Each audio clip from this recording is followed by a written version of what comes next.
This is the Microsoft 365 Boost show where we talk about things in the Microsoft ecosystem. And the word boost is really talking about how you can, boost your business. Like you pay for Microsoft 365. There are a ton of different ways to strategize and use that tool to make your business better. You know what I'm saying? Run operations, secure your data, all kinds of things we talk about here. Today, we're now talking about Copilot Cowork. And if you are unfamiliar, Copilot Cowork has become available to everyone. In my environment, actually, where I'm a part of a program, I'm in the Frontier program, which allows you to see things and get things early inside your environment. I had it where I went to the Microsoft 365 Copilot interface, and it was just an agent. It was like it was a pinned agent, is what I had. That is gone now. Instead, in my interface, I had to switch over from Copilot to Cowork. It was like a little tab that slid from left to right and changed my interface. I thought this was very interesting because it said it was bigger than everything else. So big that it was a switch over from where you currently are in the interface to the alternative interface, not an agent. That was very interesting to me. It's like they've put this thing on a pedestal. Everybody recognizes it as the thing. And now it's like, you have your current panel that you're used to, or what is now on par with that interface, you switch over to the other panel and use Cowork. But that's just my experience with it today. Nick, tell me what you think about now with Copilot now being Copilot Cowork now being generally available to everyone who pays for it. Well, who pays for it is the right starting point there. I mean, in terms of the interface, I mean, things are changing. It's evolved over the last couple of weeks. We now have an interface that looks very much like if Claude and ChatGPT came together and had a child, it would be Copilot. Because we have we had kind of a ChatGPT vibe, and we have the actual knobs and dials that we have in Claude. So take for that what you will. I mean, there's a little bit of both in there, I guess. So, but yeah, Copilot Cowork has gone GA this week. And I feel like, I wanted to talk about Copilot Cowork today with you, Therman, because pretty much every conversation I've had this week since the GA announcement has had a dimension of Copilot Cowork in it. Because the thing that has been very interesting about that announcement, and it kind of parallels 3 years ago when we were waiting to see when Copilot would arrive. You remember the period between it being announced in March, and it might be around this time. Maybe it was a little bit later when we finally found out in 2023 that it was actually going to cost us $30 a month. And it wasn't just going to be included in Microsoft 365, and everyone lost their mind. Like people were outraged that Microsoft should be charging for that. Well, the Microsoft of today looked at the Microsoft of 3 years ago and said, "Hold my beer." Because we just got the GA announcement of Copilot Cowork, and I did the calculation on my own Cowork runs. Yesterday, I posted this on LinkedIn. My average Cowork run that I've been able to get data for is going to cost me about $10 a run for what I've been doing in Cowork. And we know that these Cowork runs are going to cost anywhere between like $1 and $25 or more. We know that Microsoft's own budget calculator for this, I think, goes somewhere between the mid $100 to about $240, $250 per month per Cowork user that we should be budgeting, and that's real money. None of that is included in Copilot. So just because you bought that Copilot license, you need a Copilot license to access Cowork, but you're going to pay for every run. However, I do think that all the people who are a little bit outraged by this should step back and think about it, because I think there's lots of reasons for us to see this maybe as good news. But that's what's been going on. What? Before we continue, can you describe a run? Yeah. Like, what would you call a run? So, for example, the other day I had a set of meetings that I wanted to create some outputs for. I wanted to create internal outputs. I wanted to create outputs for I wanted to create assets that could be sent to the participants of the meeting. I gave Cowork the context. I told it the meeting that I wanted it to look at. I asked it to pull together all of the information that had led up to that meeting. I wanted to look at the transcript and understand what had been addressed there. I wanted to take the actions that had been talked about, to allocate those actions, to put together a nice email that included links to all the different things that I had referenced. It was a coaching call, so I'd referenced lots of different things about Microsoft 365 Copilot. Please put those links in the email for my client. Draft it, stick it into my drafts, and give me a list of all the things that I need to do. I gave that to Cowork. I said, "Here you go. I'm going to use Opus to put this together for me." I give it that prompt, and about 20 minutes later, I come back to it, and it's drafted an email. It's created my document. It's given me a list of things to do. There's a couple of things for me to tweak, but within 2 or 3 minutes of having received that and looked over it, it was ready to send. And that's the type of work that I can do with Cowork. And that whole thing counts as a run. The whole thing counts as a run, but runs are variable. So a run could be a light run, where we're just asking it to do something fairly simple, to a task that might take it hours to do, in which case that would be very expensive. Okay, so I can consider a run something that I ask the technology to do. Like if I say, whether I say, hey, spin me up a PDF, look at this PDF and, rewrite it in my voice, and then, let me know when you're done. That's a small run. That is a small run, but that's a really interesting use case, because why wouldn't you just use Copilot Chat? I would.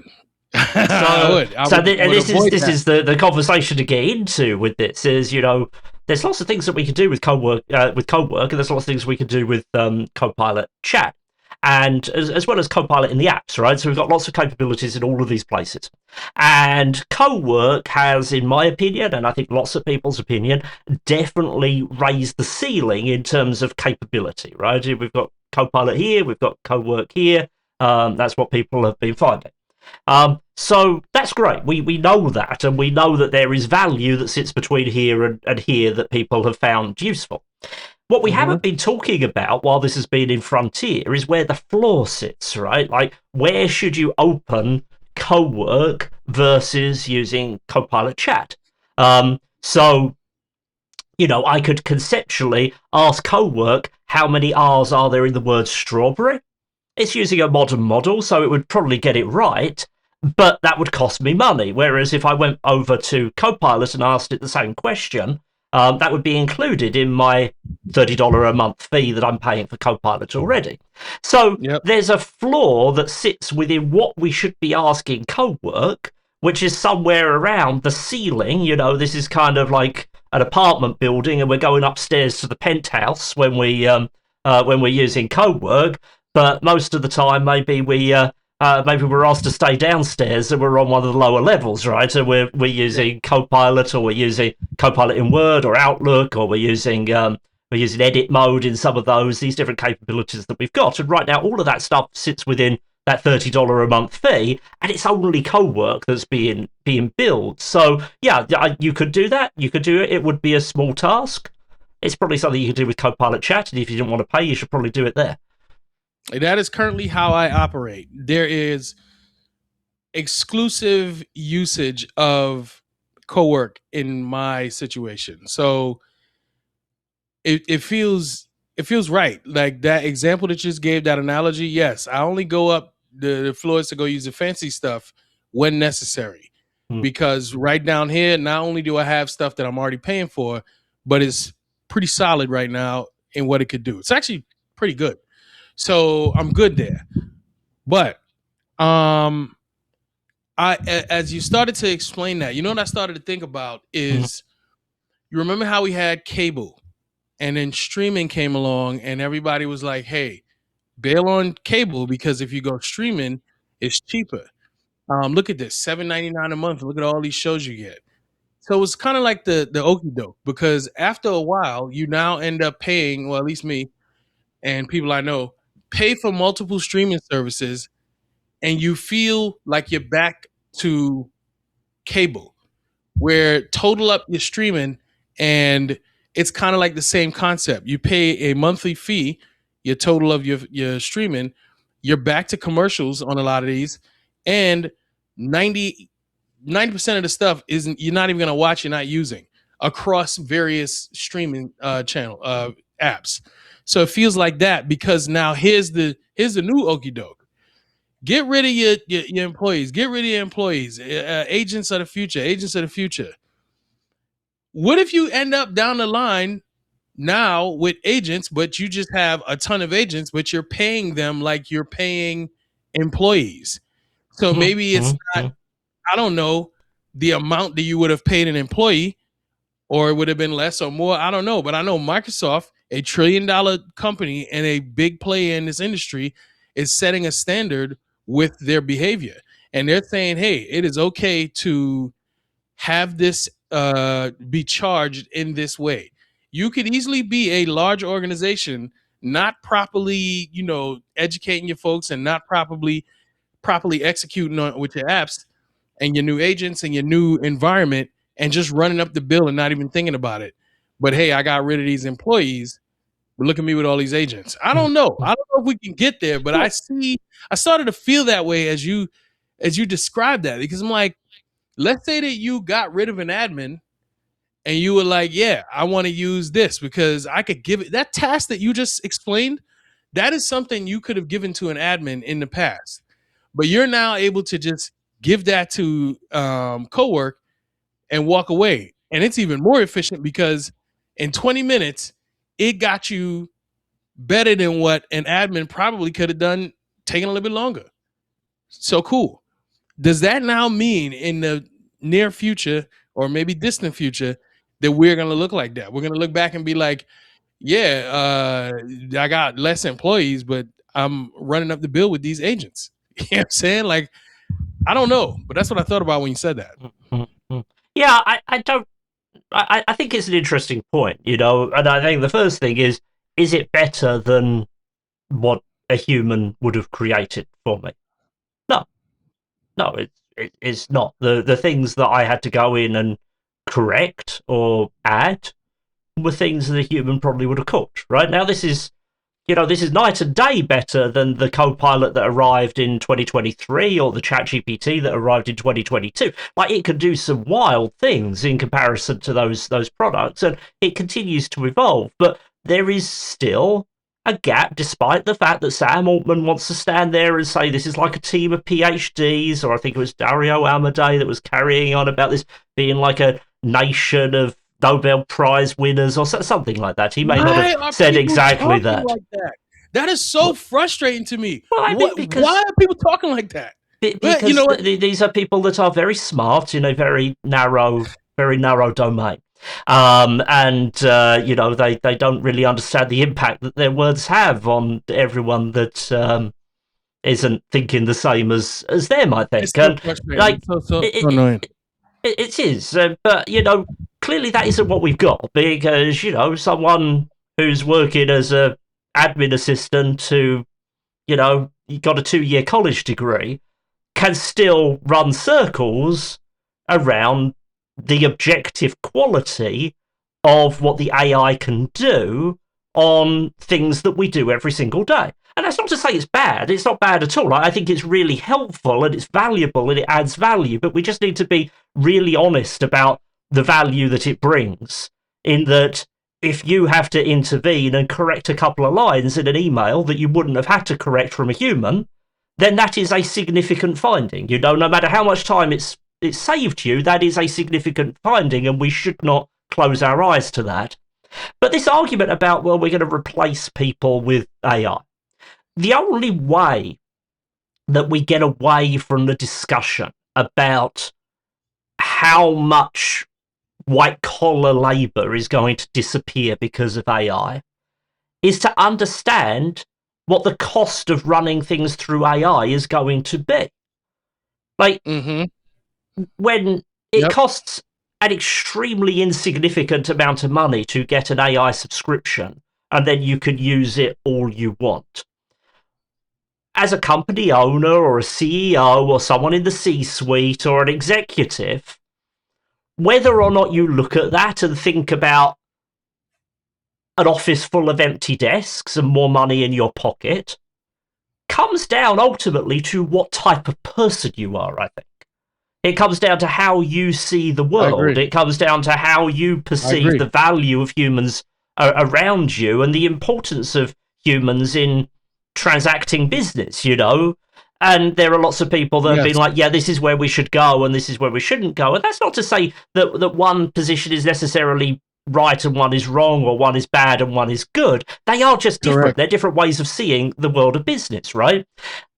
Hmm. But as soon as AI has a cost associated with it that is somewhat in proportion to how we understand the cost of human labor, you know, even if it's like we can get more done in a certain period of time or so on and so forth, then we've got to think about it in a different way. And it's for that reason that I think this idea of paying per co-work run, actually, for all the people who are outraged who want to do more, those people probably want the jobs that they've got, right?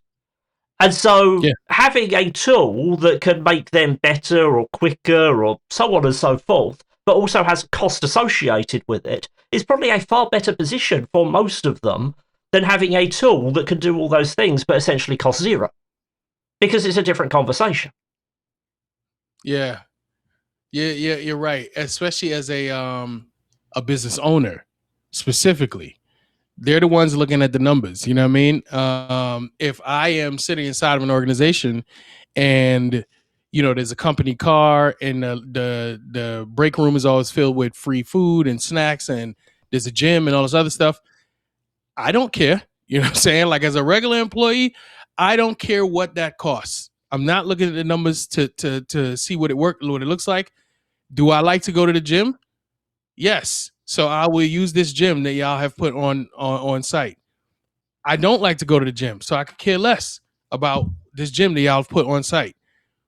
But I don't care about the money. You know what I'm saying? Like, you introduced me to this company, and you showed me that there's snacks, a gym, we have great equipment.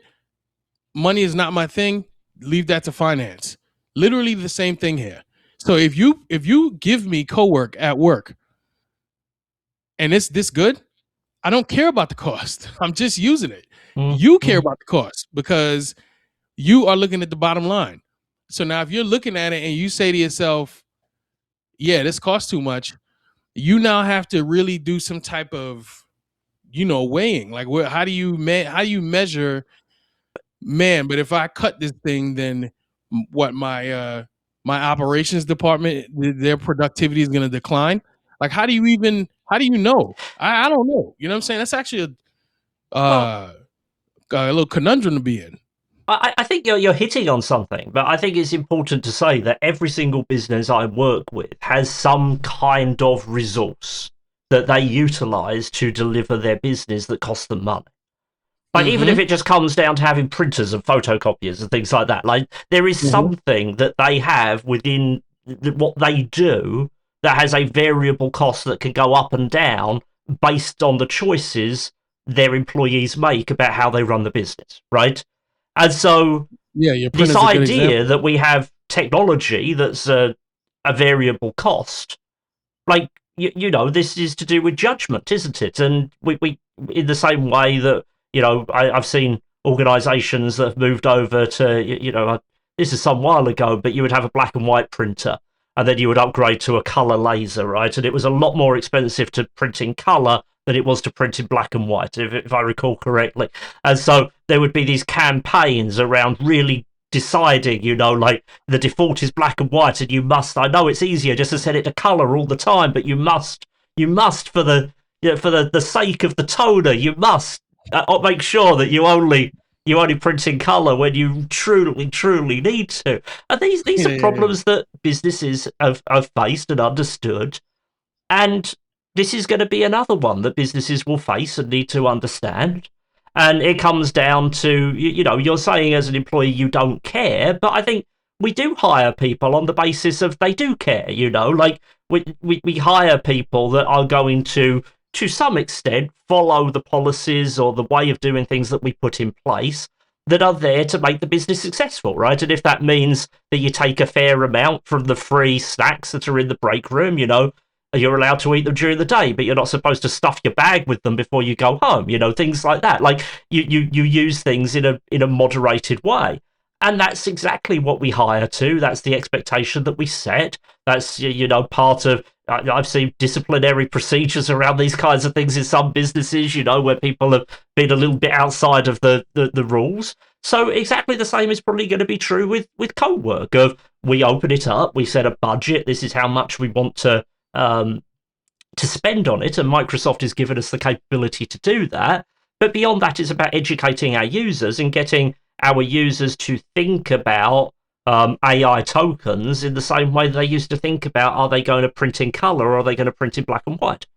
Yeah, I feel you. That's gonna have to be what it is. You know what I'm saying? Like, you're gonna have to put the onus or let the employee understand the value of what they're doing or not doing. Like, if you work in operations and you have just, matter of fact, let's take your example. You're a small business owner, but let's take an example of, let's say you had 30 employees. Let's say it was 30 people working at this organization. One of your employees did something like what you did, what you just described about, cooking up the notes and then sending it off to a meeting. Let's say that they do a lot of that and it costs a lot. How you have to go to the employee and, really find out, hey, is this something that we can cut? Like, how big of a deal is it for you if we cut this? We are looking across the board to see all the things that we can cut. Is this a big deal? Like, you have to somehow measure that with productivity, which to me is a difficult thing to do because it almost becomes subjective. Because like you were saying, it's about who you are. You know what I'm saying? And a lot of people right now will say, hey, AI is cool and it does these really cool things for me and it makes things fast, but I can see myself still doing it if it went away tomorrow. Or if I took the opportunity, I could do it better. Or I have to check over it too much. Or I can do this with the free tools. I get a lot done with free tools. I don't need the paid tools to go do all that stuff for me. I can still do it myself or whatever reason. I just don't know how you measure that. Like, a good way to measure it is needed. I think this is the $1 million question. And the difficulty is that often the impact of our work isn't instantaneous. One of the reasons that AI fits so well into software development is you get it to create some code and it either works as you expected it to or it doesn't, right? So there's a fairly deterministic pass-fail at the end of that work, right? But you write a proposal, a sales proposal. There's not the same deterministic pass-fail, like, it's to do with lots of different inputs. It's to do with the entire relationship that you've built up until that point. It's to do with how you follow up. It's to do with, you might send a sales proposal to someone, it goes cold, and then 6 months later they come back to you because they think, oh yeah, I was talking to that vendor and they were able to do this, and then suddenly it becomes a really good contract, right? So a lot of the time there isn't the same immediacy in the type of work that we see, like, knowledge workers doing on mass, the kind of the big group of knowledge workers across business versus very specific kind of technical roles. And so how do we measure this? I don't know. Is it in proportion to what what the value of the work that person is asked to do actually is? If you've got someone who's like the receptionist of your business and they're running through, $5,000 of Copilot credits every month, then there's probably something out of whack. But if you're running if you're running even like a $5 million business, and it's your sales manager, and they've managed to grow you by 20% every year for the last 3 years, right? And they're running through, I don't know, $7,500 of Copilot credits. Is that in proportion to what they're actually delivering into the business? Like, at that point, do you say, well, clearly you know what you're doing because the results holistically show that you know what you're doing and show that you've been good for the business, and therefore we're going to trust that what you're doing is adding value. And I think that's the difficulty that the Yes. but I think that there's two difficulties in that we took individual contributors, right? We took all the and we gave them Copilot, and we said, okay, you're now going to be expected to delegate, right? And that was a very different way of thinking than being an individual contributor, you know, and that's been one of the uphill struggles of, you know, writing a prompt and breaking down your work in a way that you can actually give some of it to Copilot to do your work, and it adds value as opposed to it just adds steps. That's something that's been a big part of adoption. And so we want you to adjust your thinking. And there's been some evidence to show that people that were already kind of in that kind of realm of they were delegating stuff to other people anyway, have been better at that delegating stuff to Copilot, right? We've seen that in some places. I forget where exactly, but I've read some things along those lines. Now we're essentially elevating that further and saying each individual contributor must also be someone who is a manager responsible for P&L, right? Because suddenly you've got a cost that is directly under your control, which is not usually the case for ICs, right? You can choose to spend more on Cowork. You can choose to spend less on Cowork. We're going to cap you at some point, but within what you've got, like, what are you going to do and how are you going to deliver value from it? That's a very different type of work. It's a very different level of responsibility. And I would be interested to see whether there's any employees that are pushing back and saying, well, if you want me to manage a Cowork agent, then I'm going to need a pay rise. You know, because I'm now showing management skill. I'm now supervisory. I have budgetary responsibility. So here you go. Show me the money. Yeah, that's what I'm talking about. That's what I'm saying. Like, if we go back to the cable example, you look up and it's just like before, and it feels like we're gonna get to a time where you look up and it's gonna be just like before. It's just gonna look a little bit different, and we need these guys to stop running around talking about, you know, what they think the future is going to look like because they see it through that one lens. But if you really consider what your people are doing, you're like the executive admin would find something of value to do that pertains to that role and how that person approaches the role, not necessarily me. I just benefit from it because that EA is supporting me. So that's different. That is different than the printer. A little bit different than the printer because that printer serves everyone in the same way. We all go to the printer for the same thing. But the way that the EA uses Copilot and the way me as a leadership would use Copilot and the way, you know, middle management uses Copilot, we're going to use AI, but it's all different types of ways. That's why I always, you know, every few weeks on this show, I say I struggle with seeing how AI is really supporting the enterprise. But that's where I'm at. It's just that the difference is that printer served everybody the same way. We're now same tool, but serving everybody in all kinds of different ways. You know what I mean? Like, I'm just like, oh yeah, it's gonna look different. It's gonna look different, but the same.